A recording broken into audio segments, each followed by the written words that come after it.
بسم اللہ الرحمن الرحیم۔ دیکھتی آنکھوں اور سنتے کانوں کو میری طرف سے السلام علیکم۔ دوستو، رسول اللہ صلی اللہ علیہ وسلم نے ہمیں قرب قیامت کی بہت سی نشانیاں بتائی ہیں، جن میں سے کچھ نشانیاں چھوٹی ہیں جو اکثر پوری ہو چکی ہیں، اور کچھ نشانیاں بڑی ہیں جو ابھی ہونا باقی ہیں۔ ان نشانیوں میں سے ایک نشانی ایک ایسے جانور کا نکلنا ہے جس کی شکل، جس کی حیت کیسی ہوگی، اس کے بارے میں آج ہم اس ویڈیو میں بات کریں۔ لیکن باقاعدہ اپنی ویڈیو پر جانے سے پہلے آپ سب سے گزارش ہے کہ ہمارے اس چینل کو سبسکرائب کر لیں تاکہ نئے آنے والی ویڈیوز آپ کو ملتی رہیں۔ دوستو، قرآن و حدیث میں قیامت کی بہت سی نشانیاں ذکر ہوئی ہیں، جن میں سے کچھ پوری ہو چکی ہیں اور کچھ قرب قیامت کے انتہائی قریب جا کر پوری ہوں گی۔ انہی نشانیوں میں سے ایک نشانی دابۃ الارض بھی ہے۔ قرآن پاک کی سورۃ النمل میں اللہ سبحانہ وتعالی نے اس جانور کے بارے میں ارشاد فرمایا ہے کہ اور جب قیامت کا وعدہ پورا کرنے کا وقت قریب آ جائے گا تو اس وقت ہم لوگوں کی عبرت کے لیے زمین سے ایک عجیب و غریب جانور نکالیں گے جو لوگوں سے باتیں کرے گا اور کہے گا کہ اب قیامت قریب آ گئی ہے۔ علماء اسلام نے لکھا ہے کہ دابۃ الارض چوپائے کی صورت میں ہوگا، جس کی لمبائی 60 گز ہوگی، اور بعض حضرات نے کہا ہے کہ اس عجیب الخلقت جانور کی شکل، چہرہ انسانوں کی طرح، پاؤں اونٹ کی طرح، گردن گھوڑے کی طرح، سرین ہرن کی طرح، سینگ بارہ سنگے کی طرح اور ہاتھ بندر کی طرح ہوں گے۔ نیز اس کے نمودار ہونے کی صورت یہ ہوگی کہ یہ کوہ صفا جو خانہ کعبہ کے مشرق کی جانب واقع ہے وہاں سے نکلے گا اور زمین پھاڑ کر نکلے گا۔ جس روز سورج مغرب سے طلوع ہوگا اسی دن یا اگلے دن یہ عجیب و خلقت جانور زمین سے نکلے گا۔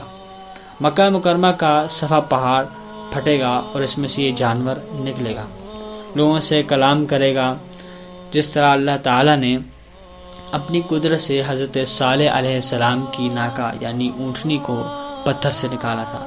اس طرح اپنی قدرت سے قیامت کے قریب زمین سے ایک جانور نکالے گا جو لوگوں سے کلام کرے گا اور قیامت کی خبر دے گا۔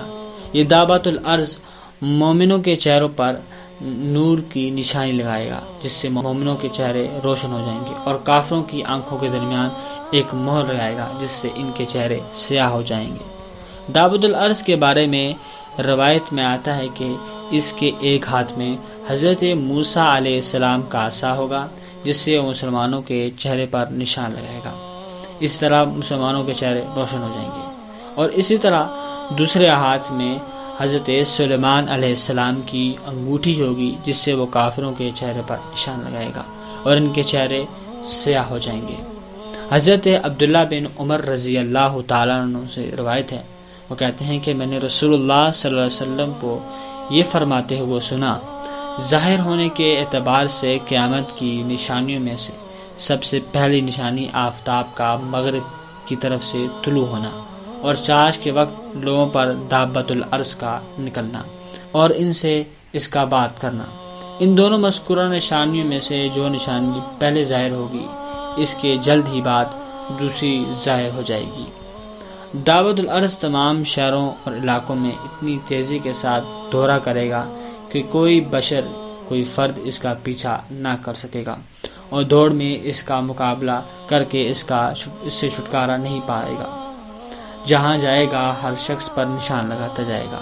شیخ جلال الدین رحمۃ اللہ علیہ نے فرمایا کہ خروج دابہ کے وقت امر بالمعروف اور نہی عن المنکر کے احکام منقطع ہو جائیں گے، اور اس کے بعد کوئی کافر اسلام قبول نہ کرے گا۔ یعنی دابۃ الارض کے خروج کے بعد نہ تو کوئی توبہ کر سکے گا اور نہ ہی اسلام قبول کر پائے گا۔ جو کافر ہوگا وہ کفر پر قائم رہے گا، اور جو مسلمان مومن ہوگا اسے اسلام پر موت آئے گی۔ دوستو، اگر آپ کو ہماری یہ ویڈیو اچھی لگی ہے تو ہمارے اس چینل کو سبسکرائب کر لیں، ویڈیو کو لائک کریں اور دوسروں تک شیئر کریں تاکہ دوسروں کو اس نشانی کے بارے میں معلومات حاصل ہو سکے۔ ملتے ہیں اپنی اگلی ویڈیو میں۔ اللہ حافظ۔